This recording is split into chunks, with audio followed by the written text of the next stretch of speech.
আমরা যে ক্লাসে যে প্রবলেমটা নিয়ে একটু আলোচনা করতেছিলাম, প্রবলেমটা এরকম ছিল। সো এটা আমরা একটু সলভ করার ট্রাই করি, দেখি। আমি ক্লাসে দেখলাম যে একটু ভুল হচ্ছে সবার। সো দেখি। সো আমাদের স্টার্ট হচ্ছে আমাদের স্টার্ট। এরপরে দেখা যায় যে এ আসলে কারো উপরেই ডিপেন্ড করে না। সো এ একদম ফ্রি। সো এ যেহেতু কারো উপরেই ডিপেন্ড করতেছে না, তাহলে আমরা যেটা করতে পারি সেটা হচ্ছে একে শুরু করতে পারি, তাই না?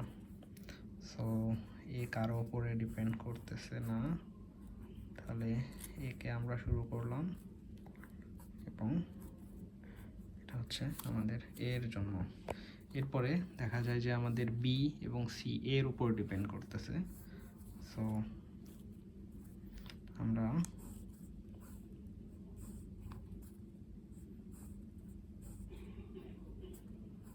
বি এবং হচ্ছে দেখি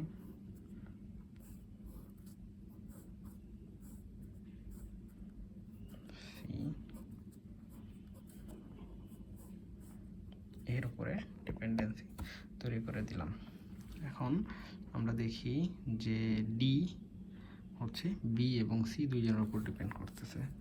সো আমি এখানে ডি তৈরি করতেছি, ডি এর জন্য নোট তৈরি করতেছি এবং দেখাচ্ছি ডি হচ্ছে বি এবং সি দুইজনের উপরেই ডিপেন্ড করতেছিল। ই ডি এর উপর ডিপেন্ড করতেছে। সো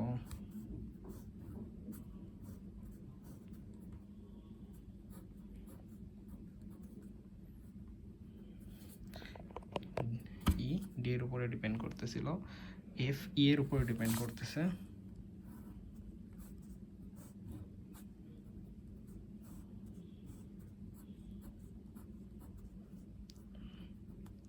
এফ ই এর উপরে ডিপেন্ড করতেছে। জি সেও ই এর উপরে ডিপেন্ড করতেছে।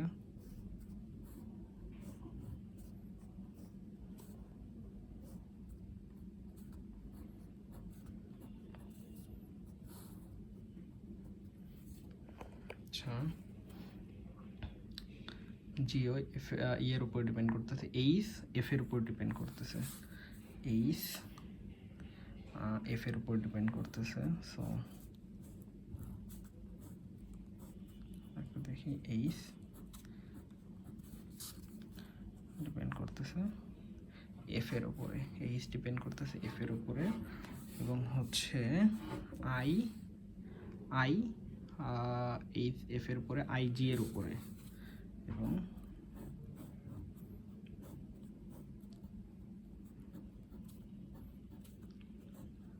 আই জি এর উপরে ডিপেন্ড করতেছে। ওকে, জে আই এর উপরে ডিপেন্ড করতেছে। সো আমরা একটা কাজ করি, আমরা যে পাশে যে বানাই,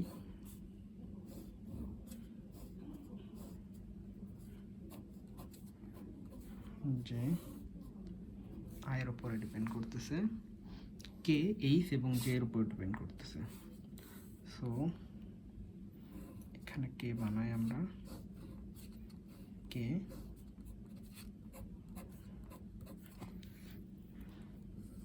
ডিপেন্ড করতেছে হচ্ছে জে এবং হচ্ছে জে এবং এইচ এর উপরে, এই দুইজনের উপরে ডিপেন্ড করতেছে হচ্ছে আমাদের কে ডিপেন্ড করতেছে জে এবং এইচ এর উপরে এবং এল ডিপেন্ড করতেছে কে এর উপরে।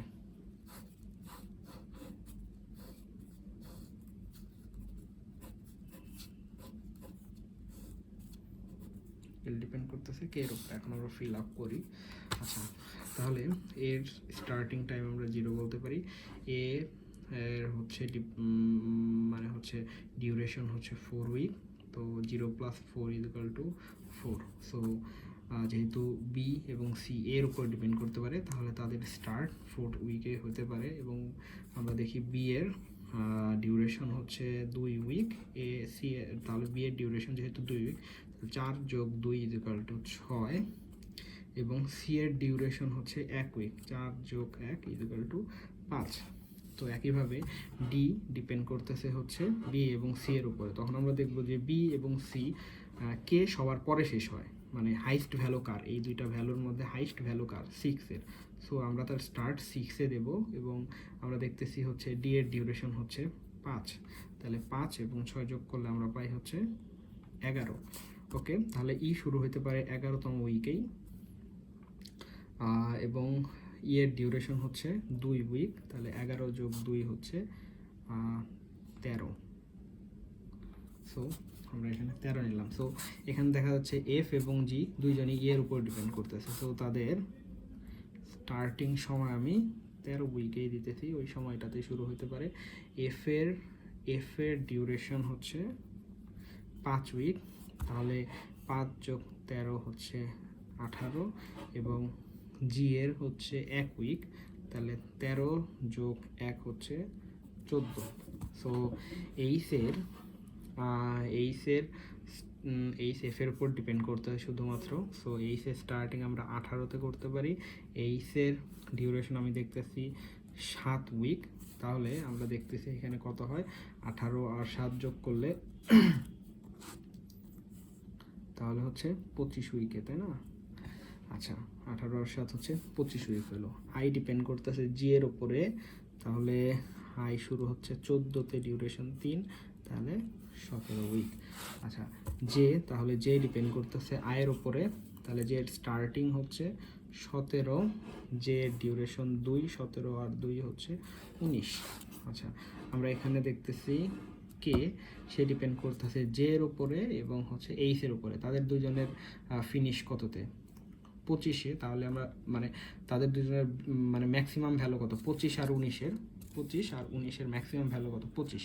তাহলে আমরা তাকে শুরু করব 25-এ এবং কে এর ডিউরেশন হচ্ছে 2 উইক, তাহলে 15 আর 2 হচ্ছে 27।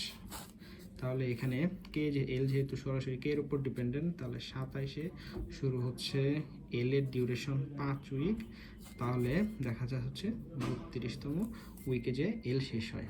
এটা হচ্ছে আমাদের ফরওয়ার্ড পাস গেল। এখন আমরা ব্যাকওয়ার্ড পাসে যেতে পারি। তাহলে এল যেহেতু আমাদের এখানে ফিনিশ, তাই না, এল যেহেতু এখানে আমাদের ফিনিশ, এখানে যদি 2টা থেকে ফিনিশ হইতো তাহলে আমি তাদের ম্যাক্সিমাম ভ্যালুটা নিতাম।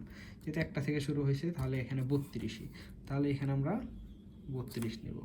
হ্যাঁ, লেটেস্ট ফিনিশ, তাহলে 32 মাইনাস 32 ফ্লোট ভ্যালু, 32 মাইনাস 32, এই দুইটা ভ্যালুর যে ডিফারেন্স আমরা নিব, লেটেস্ট ফিনিশ মানে হচ্ছে latest finish minus earliest finish, এটা হচ্ছে আমাদের ফ্লোট ভ্যালু, এবং হচ্ছে লেটেস্ট ফিনিশ মাইনাস হচ্ছে ডিউরেশন, এটা হচ্ছে আর্লিয়েস্ট ফিনিশ। ফ্লোট এটা ফ্লোট, এটা হচ্ছে আর্লিয়েস্ট ফিনিশ, এটা হচ্ছে লেটেস্ট ফিনিশ, লেটেস্ট স্টার্ট, আমি একটু ভুল বলতেছি, লেটেস্ট ফিনিশ, এটা হচ্ছে আর্লিয়েস্ট স্টার্ট, আর্লিয়েস্ট ফিনিশ, এটা হচ্ছে ডিউরেশন। ওকে, তাহলে 32 মাইনাস 32 0, 32 মাইনাস 5 কত, 32 মাইনাস 5 হচ্ছে 27। ওকে, তাহলে এখানে দেখতেছি, তাহলে এই 27 ভ্যালু আমরা এইখানে ইম্পোর্ট করব, 27 তখন এইটা হয়ে যাবে। তাহলে 27 মাইনাস 27 0, 27 মাইনাস 2 হচ্ছে 25। আচ্ছা, এখন দেখা যাইতেছে যে এই 2কে হচ্ছে এইচ এবং জের উপর ডিপেন্ডেন্ট ছিল, তাহলে দুইজনেরই 25, এখানে 25, এখানেও 25, তাহলে 25 মাইনাস 19 কত, 6, 25 মাইনাস 2 হচ্ছে আমাদের 23। সো একইভাবে এখানে 25 মাইনাস 25 0, 25 মাইনাস 7 কত, 18। ঠিক আছে, সো এখানে আমরা দেখি এখানে যে কার উপর ডিপেন্ডেন্ট ছিল, আয়ের, তাহলে এই 23 ভ্যালু আমরা এখানে ইম্পোর্ট করব 23, তাহলে 23 মাইনাস 17 কত, 23 মাইনাস 17 হচ্ছে 6, 23 মাইনাস 3 হচ্ছে 20। সো এখানে আমরা দেখি, তো আই জে এর উপর ডিপেন্ডেন্ট ছিল, তাহলে এখানে আমরা করব হতো 20 মাইনাস 14 6, 20 মাইনাস 1 হচ্ছে 19। আচ্ছা, তাহলে এখানে 18তে ছিল 18 মাইনাস 18 সমান 0, 18 মাইনাস 5 হচ্ছে আমাদের কত, 13, তাই না? সো এখানে আবার 13 আসবে, সরি এখানে 13 কীভাবে আসবে এখানে দেখি। দেখো এখানে 13 এবং 19, তাহলে কাকে নিব? দেখো এখানে দেখা যাচ্ছে যে ই এফ এবং জি এর উপর ডিপেন্ড করতেছে, তাই না? এই দুজনের মাঝখানে ম্যাক্সিমাম ভ্যালু যেটা, সেটা আমরা নিব না, আমরা নিব হচ্ছে মিনিমাম ভ্যালু। এখানে নিব হচ্ছে আমরা হচ্ছে যে দুইটা, আমরা যদি লেটেস্ট স্টার্ট 1 এবং লেটেস্ট স্টার্ট 2 থাকে, তাহলে এই দুজনের মিনিমামটা নিব, এই দুজনের মিনিমামটা নিব। তাহলে minimum of latest start 1 latest start 2, এই দুজনের মিনিমাম কত? 13, তাহলে 13 নিব। আর যখন আমরা হচ্ছে এই যে আর্লিয়েস্ট ফিনিশ ক্যালকুলেট করব, সো আর্লিয়েস্ট ফিনিশ 1 এবং হচ্ছে আর্লিয়েস্ট ফিনিশ 2, যখন যেমন হচ্ছে এই যে এইটা আমরা দেখতেছি, যেমন হচ্ছে এটার আর্লিয়েস্ট ফিনিশ 6, এটা আর্লিয়েস্ট ফিনিশ 5, এই দুইজনের ম্যাক্সিমাম ভ্যালুটা নেব। তাহলে maximum of earliest finish 1, earliest finish 2, earliest finish যতগুলো হচ্ছে তার ম্যাক্সিমাম ভ্যালু, এবং মিনিমাম ভ্যালু কার নেব? লেটেস্ট স্টার্ট 1, লেটেস্ট স্টার্ট 2, এই দুইজনের লেটেস্ট স্টার্টের মিনিমাম ভ্যালুটা আমরা নিতেছি। সো 13 মাইনাস 13 হচ্ছে 0, 13 মাইনাস 2 হচ্ছে 11। সো ডাইরেক্ট ডিপেন্ড করতেছে 11, 11 মাইনাস 11 0, 11 মাইনাস। আচ্ছা আমরা আবার একটু শুরু করি, আমার ফোনে একটু মানে স্টোরেজ ফুল হয়ে গেছিলো আর কি। আচ্ছা আমরা আবার দেখি। তো এখানে দেখা যাচ্ছে যে বি এবং সি দুজনের উপর ডি ডিপেন্ড করতেছে। সো 6 দুইখানেই 6 হবে। So 6 minus 5 1, 6 minus 1 5, 6 minus 6 0, 6 minus 2 হচ্ছে 4। সো এখানে দেখা যাচ্ছে 4 এবং 5 এই দুজনের মাঝখানে মিনিমাম কি 4। So 4 minus 4 0, 4 minus 4 0। সো আমরা দেখতেছিলাম যাদের ফ্লোট ভ্যালু 0 তারা হচ্ছে, তাদেরকে আমরা মিনিমাম বা ক্রিটিক্যাল পাথ আমরা বলতেছি।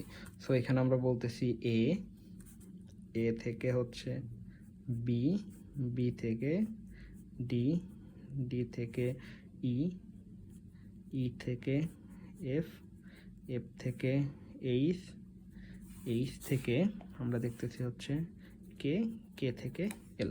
এটা হচ্ছে আমাদের ক্রিটিক্যাল পাথ, যেভাবে আসুক এটাই একদম ফুল পারফেক্ট রুলস আর কি, ঠিক আছে?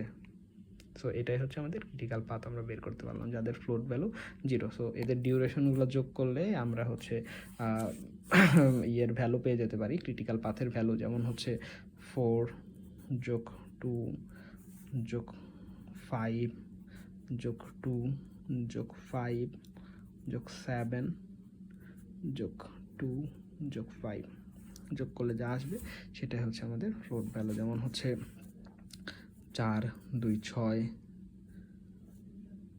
6 5 11, 13 18,